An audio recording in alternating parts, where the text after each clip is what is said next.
Hello, welcome and thank you for coming to our information session or our technical assistance session for RACE, Realizing Arlington's Commitment to Equity to Rebuilding Trust and Community Notice of Funding Availability.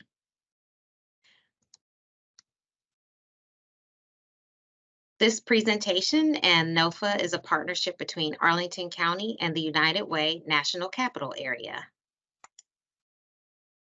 The team shown here representing both Arlington County Manager's Office and the United Way National Capital Area includes the lovely faces you see. Amina Ait Bella, our Community Engagement Specialist. Me, Samia Bird, Chief Race and Equity Officer and Deputy County Manager. Amber Barnett, our Race and Equity Projects Manager. Stephanie Crane, co-presenting with me, Director of Community Impact for United Way National Capital Area. Elizabeth Matlock, Assistant to the Deputy County Managers. Scott Mengenbeyer, Director of Research and Evaluation for the United Way National Capital Area.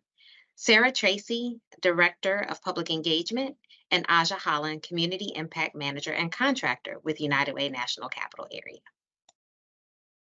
By way of background, the NOFA is the result of a multi-year effort to establish accountability and transparency in how the board allocates discretionary funding for community and human services.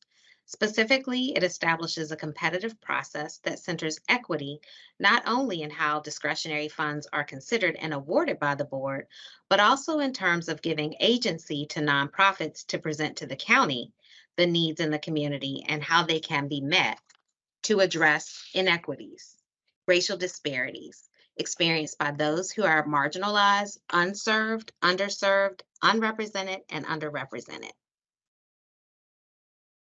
Through this notice of funding availability, the county will award grants to organizations to implement a program or project or to support operations based on demonstrating community and human service needs of those that they serve. And the intention through the program or project or any day-to-day organizational functions will eliminate, reduce, and prevent social and racial inequities and disparities while improving outcomes for residents who have been historically marginalized and you are nonprofits who may be applying for funding. A little bit more about our intent and objectives.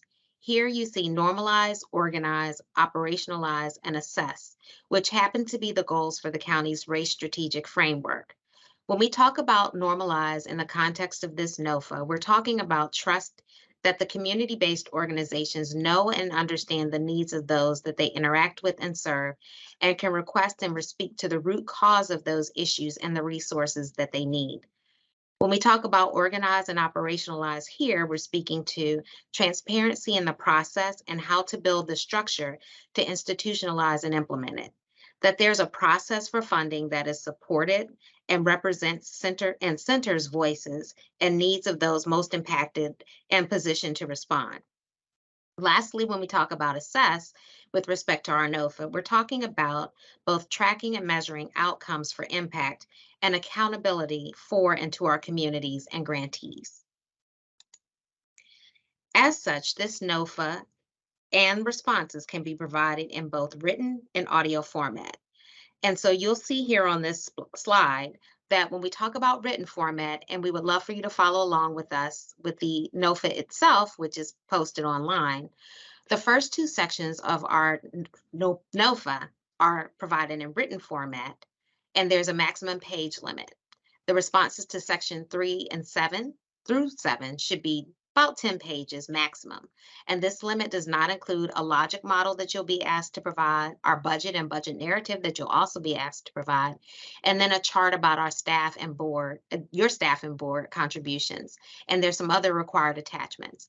Anything beyond the 10 pages will not be scored. So you want to make sure that you're paying attention to those page limits. For the audio format, very similar, but also for the first two sections, you should respond 10 minutes maximum. For the sections 3 through 7, you should be about 40 minutes maximum. We're requiring those in MP3, MP4, or WAV formats for audio. The written responses are still going to be required even if you do submit an audio format for some of the attachments, such as your cover page, your logic model, your budget and budget narrative, your staff and board contribution chart, and then those required attachments that you will also see in the NOFA application. Again, anything beyond those 40 minutes will not be scored for sections 3 through 7, so you want to make sure to pay attention to your timing for your audio. And so now I'm going to turn it over to Stephanie to talk about the timeline in our selection process. Absolutely. So, congratulations, you have attended the first optional technical assistance session. This is an overview of the NOFA in its entirety from cover page to appendices. There will be in November, on November 15th, another optional technical assistance session regarding logic model. And then in December, we will host 2 technical assistance sessions, again, both optional, one on evaluation on December 11th, and then a virtual final wrap up for any remaining questions any applicants may have. Your NOFA is due, or your application is due on December 21st. During this time, in January to March, we will have a review panel, which we will be recruiting from community members and subject matter experts. They will meet and begin to form their recommendations and score the applications. In April, the award recommendations will go to the county board for approval. In May, there'll be an opportunity for applicants to receive feedback on their application, and then the funding amounts will be dispersed in July through August. So, important technical assistance dates. Again, in November, on November 15th, we will be going over the logic model at the Longbridge Aquatics and Fitness Center. This is an in-person event. If you'd like to attend, we will also be recording it. December 11th, similar, in-person, optional, regarding evaluation. This will be held at Arlington Mill Community Center, and we will also be recording that. And then the final session will be a virtual event, either on Teams or Zoom, and you will be invited to attend that, and it will also be recorded. All of these are optional, and we welcome you to attend and submit questions.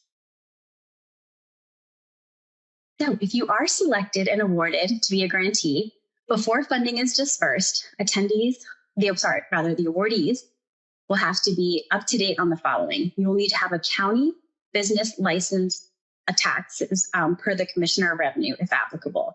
There are detailed instructions on how to receive this in the NOFA. You will also need to confirm or update your banking information with the county's finance department. You will also need to sign an agreement with the county manager. There's a sample agreement in your NOFA in Appendix 6, which is on page 29 of the NOFA.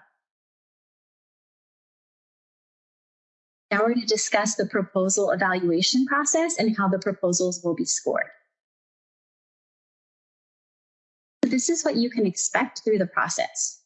The Race to Rebuilding Trust team will screen the applications for completeness. That's the team you saw on slide 3 that Samia introduced. Then we are recruiting independent panel reviewers who will score the applications. These review panels will score a group of applications and then convene for a consensus session to discuss their scores and come to a final consensus score on each application. These final scores will then be shared with the county board, and they will be used to make funding recommendations. The awards will then be approved. Applicants can then review their scores, and the county staff will become available to provide feedback on applicants' proposals, both those who are awarded and those who are not. A bit more about the reviewer recruitment. We are looking to recruit staff reviewers who will be recruited from various county departments based on their interest and their expertise. So the Race to Rebuilding Trust team will connect with employee resource groups, become agenda items on staff meetings in relevant departments, and host in-person and virtual coffee and conversations to answer questions about those who may be interested in becoming a reviewer for this process. We are also looking to recruit community reviewers, and these are reviewers who have lived experience and who work with a lot of the community resources and want to get to know a little bit more about this process. We will be recruiting these reviewers through various community events and gatherings, such as food distribution sites or vaccine sites. We're going to PTA events at schools. We will also be tabling at community events and sharing informational flyers to develop a contact list for potential interested community members who would like to be reviewers. So the criteria for reviewers are reviewers will only score what is written and recorded. They'll be doing that via a Likert scale, which is included in your NOFA, is the exact scoring rubric that the reviewers will be using. Each reviewer will complete a conflict of interest non-disclosure form. This is to ensure that if a reviewer has any conflicts with any organizations that are applying, that they are not assigned that application to review. They will simply be assigned different applications. Reviewers will also receive extensive training on how to use the scoring rubric, as well as training on scoring objectively and removing bias from the review process. And they will also receive detailed reviewing on Arlington County's racial equity training process. They'll be going through several of the modules to understand a broad overview of the work of the county. The consensus sessions, reviewers will convene to discuss each application that they were assigned and the scores that they assigned. A moderator from the Race to Rebuilding Equity team will facilitate each panel and be taking notes on the final scores and feedback for each proposal. Again, the reviewers will provide their score on each application with narrative on how they reached their cumulative score, and then all of the reviewers' scores and recommendations will be used to make final funding decisions to the county board. So a little sneak peek at the objective versus subjective scoring and training that we will be providing to the reviewers. We're really going to stress to the reviewers that thoughts must be written or recorded. They cannot just make inferences or assume something. They have to actually physically be written or recorded.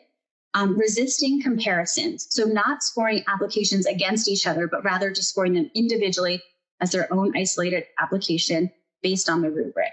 Recognizing if they have biases. So if they're particularly fond of a type of program, like maybe an arts program or a cooking program, and they feel like they can't score that fairly because they're particularly interested in that topic, we would then reassign that application to someone else and assign a new application to that reviewer.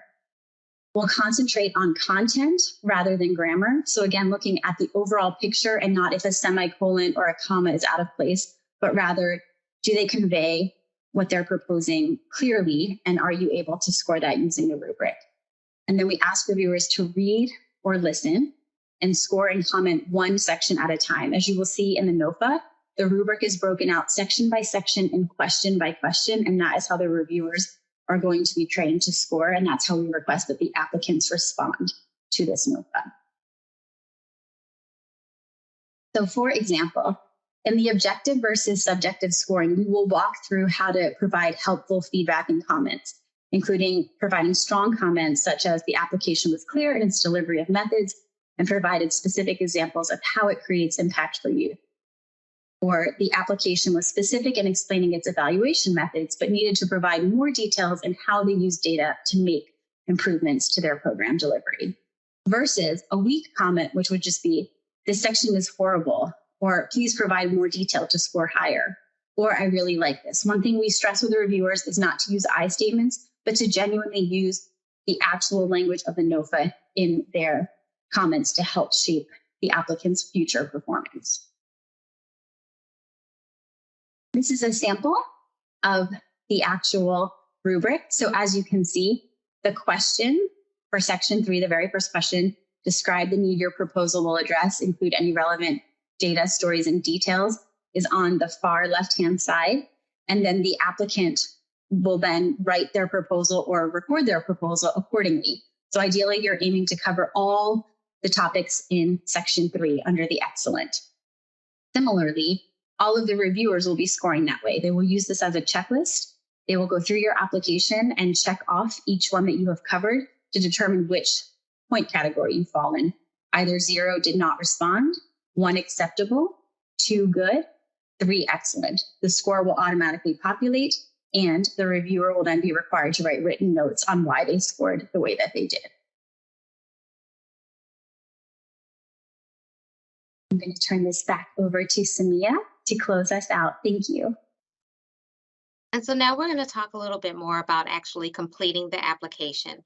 Again, this would be a great time to pull out a copy of the NOFA and walk through the sections with us. So just to give you an overview of what the content is actually in the NOFA, you see all of the sections listed here. There are 8 sections. The first is our cover page. The cover page will not be scored. The second is the introduction. So again, not scored. It just collects some basic information about your organization as well. The third section you see, section 2, population description. Again, this is not scored, but we generally just want to get a sense of what is in the population in the area and how you describe the population to be served by your project or proposal. Section 3 is where we do begin to score, and that is a description of your program or your project. And again, we can talk a little bit more about that. The next section is the evaluation. The fifth section is advancing racial and social equity. Section 6 is your funding request, and section 7 is your general fiscal and organizational management. And so we'll take a look at each of these sections now. So the unscored pages, again, as you will see here, the cover page, really just intending to get some basic information about the organization and organization context or a statement of the mission of your organization and some technical data associated with your organization, like your EIN number and your business license if you have one, and making certain, please, here that you include the signature. On section 1, also not scored again, is an introduction about collecting some more of that background information to understand the areas of intended impact and outcomes for people of our project or proposal or operations. And then section 2 is to help us understand the population and demographics associated with your proposal or project and the organization. A reminder that none of these sections are scored, but we do look for them to be completed. So a little bit more about section 3, where we start our scoring process. And we really want to get from you the need your proposal will meet, the proposed program or project that will meet that need, how your organization is set up to meet that need through what you're proposing. So again, talking a little bit more about your organization's capacity, and then how and do you, or how and who you will collaborate with for improved outcomes. And this is not required, but we do strongly encourage collaborations and for you to think about collaborations in what you're proposing. And if so, talk about the partnership, whether it's new or existing. And here we want to understand strategy, timelines, sustainability around any partnerships as well. This section is worth a total of 15 points. Section 4, the evaluation. Here we show some examples of how proposals will be evaluated using that logic model. And this is based on providing what we call SMART program goals. And SMART stands for specific, measurable, attainable, relevant, and time bound. And really focusing on what will you accomplish. In that, we ask for inputs. So what are the resources that you will need? We are asking about activities. What are the actions or the services that will be completed? We ask you to talk about outputs. What will be the results of these activities, or rather, what will they result in? And outcomes, which are very different from outputs, are really talking about the impacts of the activities. And think about sections 1 and 2, where you provided the background for us about the impact you wanted to make and the populations you were going to serve, and make those connections maybe here on areas of impact and people and population when we think about outcomes. So again, what is going to be the impact that you want to have? And then lastly, the methods of evaluation. How are you going to measure, track, and manage this using data, and what will that data be? And so when we talk a little bit about data, one of the things that we encourage everyone to use, not only to share information about the population and the demographics, but our race and ethnicity dashboard, which is shown here. And we also have a census demographic dashboard that allows people to get to a more granular level in the neighborhood when we talk about data and demographics. Our race and ethnicity dashboard focuses on 22 different indicators, and those indicators are broken down by race and ethnicity. So we'll take a look here. Hopefully it will pull up for you just to give you an idea of the race and ethnicity dashboard. And if I'm sharing the race and ethnicity dashboard, you will see Arlington County overall and a number of demographics, against 22 different demographic variables that we look at, ranging from the population overall, median age, sex, as well as place of birth, persons that moved in the area in the past year, poverty level, limited English proficiency, disability status, education, per capita income. We also look at households as housing type occupied, median household income, whether or not there's a computer in the household. And then we also look at housing type, whether it's a family or non-family. And then some indicators around residential labor force, so transportation to work, labor force participation rates, as well as unemployment rates. These demographic variables can be broken down by the race and ethnicity categories used in our census data, and we use 2019 American Community Survey data. And this data is updated, I believe, as of 2020. Our census demographic dashboard, again, has some of the same variables, but you can go down to an even more granular neighborhood level. So you can focus on civic associations, census tracts, as well as neighborhoods. And so we're encouraging everyone to use these data sources when you fill out these sections of your NOFA and your application form. And so our next section really focuses on using the county's equity lens to determine some of the outcomes. So here we're really looking to how will your proposal advance racial and social equity? We want to understand your organization's demographics, as diversity is important to us. What internal practices does your organization implement around race and social equity, including any policies and practices? What is your organization's practice in reaching and engaging the community that you serve? And we're asking you to share about the role participants have played or have been centered in designing or providing input to the proposal or project or the services you provide. So even if they've not had input on your proposal, how are they included and how do you collaborate with them and share with them about the work that you're doing as an organization? That's important to collect here. So here you'll see our racial equity lens for the county, and it asks 5 questions. Who benefits? Who is burdened? Who is missing? How do we know? And what do we do? For purposes of your application, when we ask about who benefits, think about identifying positive impacts and how your proposal will decrease racial disparities and inequities. For asking the question of who is burdened, think about identifying adverse impacts or disparities, whether they're new, increased, or exacerbated, and consider any unintended consequences that your proposal may have. When we talk about who's missing, we're really asking you to identify who may not be included. So, who might not be included in what you're considering? Those most impacted, and how are they being engaged or have they been engaged? So, thinking about our BIPOC community, those who are underserved or unserved, unrepresented or underrepresented? Are they missing from the proposal and who might they be? When we think about how do we know, this goes back to the data. So whether it's quantitative or qualitative data, consider data and consider also whether you have no data because that's also a data point. So we really want to be able to know from the data, what information do we have? Do we need? And what does it tell us?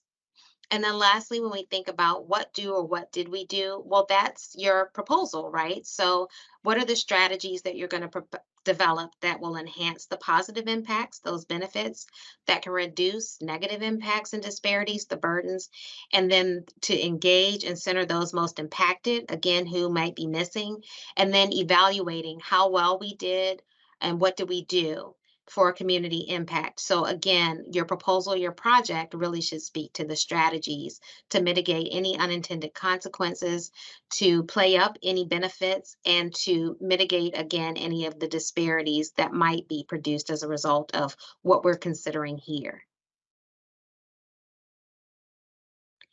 And so then section 6, this is the funding request. We provide a budget template for use to include salaries, benefits, the total personnel proposed, any professional or contracted services to support your proposal, travel and transportation, supplies and equipment, direct client expenses, communication and marketing, and any additional costs, and then totals. So we don't want you to leave anything out. We have a couple of helpful tips here. So if you have a human resources department, you may want to work with them to collect any of the information on personnel and calculating staff time and costs and benefits. We want you to really explain each line item, even the mundane expenses. Nothing is unimportant to include here.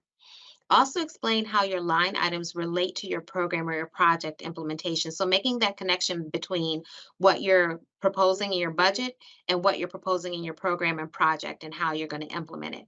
And then also consider why the item supports the program or the project, why the expense is necessary, and why that amount might be reasonable based on what you're proposing. So again, making those connections between the numbers and the financial piece of your proposal and the actual details of your project and your program descriptions.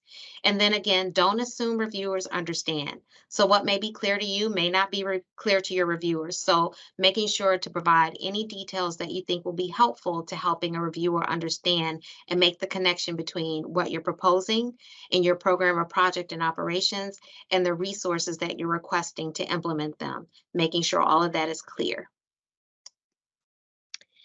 We also ask for a description of any other revenue sources related to the proposal and how you might prioritize that work representing the proposal, particularly if full funding is not granted, and considering sustainability and how this will be proposed, how this will proposal will be implemented long term or beyond the life of the grant. And then here you see in section 7, we're asking also for some fiscal and organizational information. So here we want to know who and or what who the people are that will be helping to implement the proposal and what their role is in the proposal and the finances. So making that connection to here. And this is also in a template form for the application. And you can see we're asking for the name of the persons, the relationship to the program, and any other details about them that you think might be helpful for us to know. And so I want to again emphasize and go back to something I said about the budget. I'm going to show back to slide 27 again, is we're asking also for a description of any other revenue sources that you think might be important related to the proposal and how you might prioritize the work represented in the proposal, particularly if full funding amount is not granted, and also considering how you would sustain this work long term and implement this program long term for over the life of the grant or beyond. Mia, could you explain in the budget a little bit about how multi-year allocations will work? Absolutely. So there are a number of questions around the amount of the awards, which there is no ceiling for the amount that you can request, and whether or not multi-year funding can be requested. Yes, multi-year funding can be requested with this application and up to 3 years. And so to give an example, you may have a program or project that just requires 1 year funding, so you only request 1 year. If you have a program or project that requests multiple year funding, let's say 3 years, $300,000, and you're looking to have $100,000 each year. So in FY25, which is the allotment or the allocation for the funding for this particular program, would be awarded for FY25 with the adoption of the county board budget. $300,000 would come out of that FY25 allocation, but it would be dispersed over a period of 3 years. So year one, you would receive $100,000. Year two, $200,000, and year three, $300,000. So we would want for you to, in your budget proposal, be very clear about indicating a multi-year funding request, how much you would need in each year, and how much you anticipate or how you anticipate breaking that up over the 3 year cycle, if that makes sense, hopefully. That was a pretty high level example. And so hopefully that is helpful to you in understanding how to put your budget together. And also, again, making sure you make that connection between how the money will be used in each of those multiple years. So $100,000 in year one would accomplish XYZ. $100,000 in year two would be for the next whatever you're proposing or projecting. And then year three, the same. Make sure that you make that connection and make that clear in your proposal. There was also a question, Stephanie, I recall, about when those funds would be dispersed. We anticipate dispersing funds in July, August of 2024 for that FY25 year. And likely, if you have a multi-year funding request that is granted, then in FY 2026, you will receive the second disbursement, and FY 2027, likely the third disbursement. And most likely also, And you can see in our sample grant agreement that there are reporting requirements tied to the disbursement of the funds. So you want to make sure that you look at the NOFA and the appendices where we include that grant agreement and review that closely, because we do share information there, and any grantee signing a grant agreement, that allocation and that disbursement would also be connected to reporting periods as well. So make sure you use those. And also, I believe we had a question about when the funding is expected to be used if it's dispersed in that year. Let's say that someone is still working on their ramp up, if you will, or their pre-proposal type work, and they would still get the money at the beginning of that fiscal year. And the expectation is that it would be used in that year, and you would have to report on it to get the next disbursement. So hopefully that clarifies a couple of the questions around single year funding, multi-year funding, and disbursement of those funds. And so lastly, as part of our application and some of the required forms you see here on this slide, that we ask for some other information to be submitted. Although it is not scored, it's very important that you make sure that you include it in your application when you upload it. And this includes things like your FY 2023 budget, your 501c3 designation letter. If you have that, we want to see that. Your IRS Federal Form 990 that has been provided within the last tax season, your organization's most recent fiscal audit. And if you don't have one, or we say, or you can provide your revenue and expense statement for your most recent fiscal year. If you are submitting an audit, we also ask that you include a description of any material audit, compliance, or regulatory findings over the last 3 years that have not been cured, and share a little bit more information about that with us. Again, these sections are not scored, but you do need to include them for your application to be considered complete. And one of the questions that we got that we would like to clarify here is that the way the form is provided, you would not be able to go forward in your application if you do not upload these forms. So we will not necessarily have a cure period per se, because there is an opportunity to make sure that you complete the checklist before you hit submit. And these forms are listed as required. And so in order for you to advance in uploading information in our application form, you will have to provide these documents. So you should be okay as long as you upload those and then hit submit. You won't be able to submit without them. And now I'm going to turn it back over to Stephanie for a few final thoughts on some of the additional supporting documents. Thank you, Cindy. So again, your NOFA has several different appendices that are used to help guide or provide sample opportunities for you to use in your proposal. So to start with, Appendix 1 is definition of key terms. So if there's any terms that were not clearly defined in the NOFA proper, they will be in the appendices, and that starts on page 14 of your NOFA. Appendix 2.0 is resources for Section 4 for your evaluation and logic model. That begins on page 16. There's a sample logic model included in the NOFA for you to review. And then as you are submitting your application, there's a templated Excel version of this logic model that you can download, record your logic model information in there, and then upload as part of your application. Appendix 3.0 is resources for Section 6. So this is your funding request. This is your budget and narrative. Again, there's a sample budget included on page 18 of the NOFA, as well as a sample budget template that you can use. This, again, budget template does the math for you. So when you put things in this Excel spreadsheet, it has formulas to calculate your totals. This is, again, part of your application process. So when you go to the form, you can download that template, fill it in with your numbers and your narrative, and then re-upload it as part of your application. Appendix 4 is resources for Section 7 of the NOFA, the General Fiscal and Organizational Management. That is that table that Samia showed on the slide regarding who's working on this project, a little explanation about what resources they'll be providing and what experience they bring. And then Appendix 5 is the sample reviewer rubric. This is the exact reviewer rubric that the reviewers will be using to score each application. So you as an applicant have access to the rubric. You can see exactly what is required to score the highest and maximum number of points for each question. And that begins on page 20. And as Cynthia mentioned, we also, in Appendix 6, have a sample grant agreement. This kind of lays out, if you are selected, some of the expectations of being a grantee, and again, some of the information around how payments may be dispersed and what types of reports they may be connected to. So please make sure you're reviewing that as well. And then we've received several questions throughout. So we do have a frequently asked questions document on our website, which you can access at any time. And as questions continue to come in, we will also be adjusting that document regularly and updating it with the additional questions.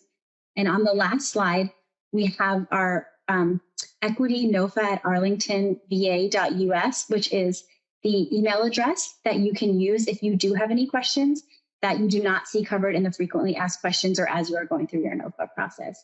So thank you so much for your time. We greatly appreciate you. And let us know if you have any additional questions.